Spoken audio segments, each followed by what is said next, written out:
नमस्कार दोस्तों, स्वागत है आपका आज के हमारे वीडियो में। आज इस वीडियो में हम बात करने वाले हैं इंफॉर्मेशन बुलेटिन के बारे में फॉर काउंसलिंग ऑफ नर्सिंग। आप किसी भी नर्सिंग का कोर्स 2025 में करना चाहते हैं, जैसे एमएससी नर्सिंग के एग्जाम में आप भाग लिए हैं, बीएससी नर्सिंग के एग्जाम में आप भाग लिए हैं, पोस्ट बेसिक बीएससी नर्सिंग के एग्जाम में आप भाग लिए हैं, या डिप्लोमा इन साइकेट्रिक नर्सिंग इसके एग्जाम को आपने दिलाया है, आपने क्या है भाग लिया है, तो ये वीडियो जो है वो आपके लिए बहुत ही खास होने वाली है, क्योंकि इसमें हम पूरा काउंसलिंग का जो है इंस्ट्रक्शन बताएंगे, नियम बताएंगे, आपको कैसे फॉलो करना है, कैसे काउंसलिंग कराना है। अगर आपने क्या है काउंसलिंग कराने में इन नियमों को क्या है तोड़ दिया है या अनफॉलो नहीं फॉलो नहीं करते, तो क्या है सर आपका नाम जो है वो काउंसलिंग की प्रक्रिया से बिल्कुल बाहर कर दिया जाएगा। तो ये वीडियो जो है वो आपके लिए बहुत ही खास होने वाली है। वीडियो में अंत तक बने रहना, और क्या है स्किप करके बिल्कुल मत देखना। अगर स्किप करके देखोगे तो कहीं ना कहीं छोटी मोटी जानकारी जो है वो मिस हो जाएगी, और आपको क्या है बाद में पछताना पड़ सकता है। सबसे पहले आप क्या कर लीजिए, हमारे चैनल को सब्सक्राइब कर लीजिए, वीडियो को लाइक कर दीजिए, साथ ही साथ क्या है बेल आइकन को ऑल पर सेट कर दीजिए, ताकि हर जरूरी नोटिफिकेशन जो है वो आपको मिलती रहे। और इसमें जो इन्फॉर्मेशन है वो क्या है हमारे छत्तीसगढ़ के स्टेट कोटा, ठीक है, स्टेट कोटा मतलब गवर्नमेंट कोटा और मैनेजमेंट कोटा और माइनॉरिटी सीट्स के बारे में भी आपको जानकारी जो है वो देखने को मिल जाएगी। बहुत से बहुत से ऐसे स्टूडेंट हैं जिनके बारे में मैंने एक बार वीडियो बनाया था कि मैनेजमेंट कोटा भी होता है, तो उन्होंने कमेंट किया था सर कि पूरे यूट्यूब पर मैनेजमेंट कोटा के बारे में कोई भी वीडियो नहीं है, सर आप कैसे मैनेजमेंट कोटा होता है ऐसे करके बता रहे हो। तो देखिए, ये आपके काउंसलिंग के जो नोटिफिकेशन जारी होता है उसमें भी आपके साफ साफ मेंशन है कि मैनेजमेंट कोटा आपका होता है, ठीक है, माइनॉरिटी सीट्स भी होती है। अब हम सीधे चलते हैं इंस्ट्रक्शन पर। अगर आप चाहें तो ये जो है वो पीडीएफ मैं आपके उसमें अपलोड कर दूंगा, किसमें व्हाट्सएप ग्रुप में, आप जो है वो पूरा इन्फॉर्मेशन जो है वो अच्छे से पढ़ पाएंगे। हम सीधे चलते हैं हमारे काउंसलिंग के इंस्ट्रक्शन पर। तो देखिए, काउंसलिंग के इंस्ट्रक्शन पर आने पर हमें सबसे पहले क्या दिखाई दे रहा है, प्रथम चरण की काउंसलिंग, ठीक है। प्रथम चरण की काउंसलिंग में आपको कौन सा नियम फॉलो करना है, कैसे क्या कराना है, यह पूरी जानकारी आप तक पहुंचनी चाहिए। अभी तक हमारे चैनल को आपने सब्सक्राइब नहीं किया तो देखिए सब्सक्राइब कर लीजिए, वीडियो को लाइक कर दीजिए, बेल आइकन को ऑल पर सेट कर दीजिए, ताकि हर जरूरी नोटिफिकेशन आप तक सीधे पहुंचती रहे, और हर जरूरी जानकारी जो है वो मैं इसी चैनल पर देता हूं, इसीलिए आपको बिल्कुल से ऑल पर सेट करके रखना है। चलिए अब हम इंस्ट्रक्शन को पढ़ते हैं। ठीक है, प्रथम चरण की काउंसलिंग में आप भाग लोगे तो सर्वप्रथम आपको क्या करना होगा। सर्वप्रथम काउंसलिंग के लिए मूलभूत आवश्यक जानकारी के साथ पंजीकरण आपको करना है, जिसमें गैर वापसी शुल्क आपसे लिया जाएगा। इसका मतलब जो है वो आपका फीस जो लगेगा वो बिल्कुल भी वापस नहीं होगा, रिफंड नहीं होगा, ठीक है। दूसरी बात आप समझिए, अब अभ्यर्थियों द्वारा चाही गई सीट एवं महाविद्यालय के चयन के लिए विकल्प जो है वो दिया जाएगा, जिसमें वे अपनी वरीयता मतलब क्या है अपनी चॉइस के अनुसार जो है विकल्प का चयन कर सकेंगे। विकल्प चयन करने के पश्चात अभ्यर्थियों को अपनी वरीयता मतलब चॉइस जो आप चॉइस फिलिंग करोगे क्रम के अनुसार, ठीक है, वरीयता क्रम को लॉक करना होगा, जिसके आधार पर ही आवंटन की कार्यवाही जो है वो की जाएगी। लॉक न करने की स्थिति में क्या है पंजीयन की अंतिम तिथि में वह खुद से लॉक हो जाएगा, ठीक है। अगर आप लॉक नहीं करते तो भी वो पंजीयन की अंतिम तिथि में खुद मतलब अपने आप ही लॉक कर दिया जाएगा। अभ्यर्थी पूर्व में चयन किए गए विकल्पों को निर्धारित समय के भीतर असीमित समय के लिए एडिट शुल्क के साथ अनलॉक कर परिवर्तित कर सकेंगे, ठीक है। क्या है आप बाद में एडिट कर सकते हो, लेकिन आपको शुल्क लगेगा, ठीक है। अभ्यर्थियों द्वारा दिए गए विकल्पों में मेरिट सूची अनुसार प्रथम चरण के आवंटन परिणाम प्रकाशित किए जाएंगे शासकीय नर्सिंग महाविद्यालय की आवंटन की स्थिति में। देखिए, ये जो इंस्ट्रक्शन है इतना जो है वो आपको क्या है अच्छे से पढ़ के काउंसलिंग कराना है, क्योंकि बाद में ये फिर से नहीं हो पाएगा। वो जो है वो आपकी काउंसलिंग के लिए बहुत ही महत्वपूर्ण जानकारी हो गई। अब समझते हैं कि सर आपको नर्सिंग के लिए आपने काउंसलिंग कराया और शासकीय कॉलेज आपको मिल गया, तब पहला इंट्रोडक्शन आपका हो जाता है कि शासकीय नर्सिंग महाविद्यालय में प्रवेश लेना क्या है, आपके लिए अनिवार्य होगा। इसका मतलब है कि आपको गवर्नमेंट सीट कहीं भी मिल गई पूरी छत्तीसगढ़ में कोई भी गवर्नमेंट कॉलेज में, तो आपको अनिवार्यता से मतलब जरूरी है कि आपको सीट लेना है। प्रवेश न लेने की स्थिति में अभ्यर्थी काउंसलिंग की समस्त प्रक्रिया से बाहर हो जाएंगे। ठीक है, मैंने पहले भी एक वीडियो में इसका क्या जिक्र किया था, आपको बताया था, और अभी भी आप क्या अच्छे से इंस्ट्रक्शन पढ़ लीजिए।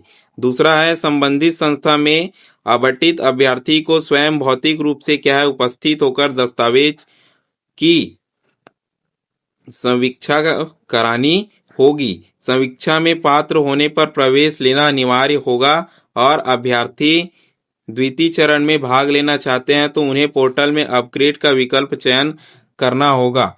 प्रथम चरण में क्या है आवंटित संस्था एवं विषय द्वितीय चरण में आवंटित नहीं किए जाएंगे। ठीक है, इसको आपको अच्छे से समझना है। ये जो था वो गवर्नमेंट कॉलेज के लिए था। अब बात करते हैं, अगर आपको क्या है प्रथम चरण में निजी कॉलेज मिलता है, मतलब आपको प्राइवेट कॉलेज मिलता है, निजी नर्सिंग महाविद्यालय की आवंटन की स्थिति में अगर आपको क्या है प्रथम चरण में क्या है वो मतलब प्राइवेट कॉलेज मिला, तब आप क्या कर सकते हैं, निजी महाविद्यालय में प्रवेश लेना क्या है आपके लिए अनिवार्य नहीं होगा। ठीक है, अपितु दस्तावेज समीक्षा कराना अनिवार्य है। समीक्षा न कराने की स्थिति में क्या है अभ्यर्थी काउंसलिंग की समस्त प्रक्रिया से बाहर हो जाएंगे। इसका मतलब है अगर आप क्या नहीं चाहते कि आप प्राइवेट कॉलेज में एडमिशन ले, सेकेंड राउंड का इंतजार करें, तो आप एडमिशन नहीं लेंगे, लेकिन आपको दस्तावेज को क्या है समीक्षा करानी होगी। यहाँ समीक्षा लिखा है, इसका मतलब है समीक्षा। समीक्षा का मतलब है सर वेरिफिकेशन आपको कराना होगा। अब बात करते हैं दूसरे नंबर पॉइंट की। संबंधित संस्था में आवंटित अभ्यर्थी को स्वयं भौतिक रूप से उपस्थित होकर दस्तावेजों की क्या है समीक्षा करानी होगी, और ये निजी महाविद्यालय में प्रवेश के इच्छुक समीक्षा के पात्र होने पर निर्धारित शुल्क भुगतान करके प्रवेश प्रक्रिया आप पूरी कर सकते हैं। जो अभ्यर्थी द्वितीय चरण में भाग लेना चाहते हैं उन्हें पोर्टल में अपग्रेड का चयन क्या है करना होगा। अपग्रेड का विकल्प जो है वो चुनना होगा। प्रथम चरण में आवंटित संस्था में द्वितीय चरण में आवंटित नहीं किए जाएंगे। इसका मतलब है कि अगर आपका जो है जिस कॉलेज में नाम आ गया है, ठीक है, और आप क्या है सेकंड चरण के लिए अप्लाई करते हो, मतलब द्वितीय चांस के लिए, मतलब दो सेकेंड राउंड के लिए, तो उस महाविद्यालय का नाम जो है वो आपके उसमें नहीं दिया जाएगा। ठीक है, मान लीजिए आपका ए कॉलेज में प्रथम चरण में आ गया और आप इसमें एडमिशन नहीं लेते, तो द्वितीय चरण में क्या है उस एक जो भी कॉलेज है उसका क्या है नाम आपके द्वितीय चरण में नहीं आएगा। दूसरा हम पढ़ लेते हैं, निजी महाविद्यालय में प्रवेश के इच्छुक नहीं समीक्षा में पात्र होकर बिना प्रवेश लिए द्वितीय काउंसलिंग में स्वमेव सम्मिलित होंगे। प्रथम चरण में आवंटित संस्था एवं विषय द्वितीय चरण में आवंटित नहीं किए जाएंगे। ठीक है, अब बात करते हैं हम द्वितीय चरण की। ये तो आपका जो था वो प्रथम चरण के लिए हो गया। अब बात करते हैं द्वितीय चरण काउंसलिंग की स्थिति में। प्रथम काउंसलिंग पश्चात रिक्त सीटों में अभ्यर्थियों द्वारा पूर्व में दिए गए विकल्पों एवं मेरिट सूची अनुसार आवंटन परिणाम जारी किया जाएगा। द्वितीय चरण में अपग्रेशन विकल्प नहीं होगा। ठीक है, द्वितीय चरण में जो है अपग्रेशन विकल्प जो है उपलब्ध नहीं होगा।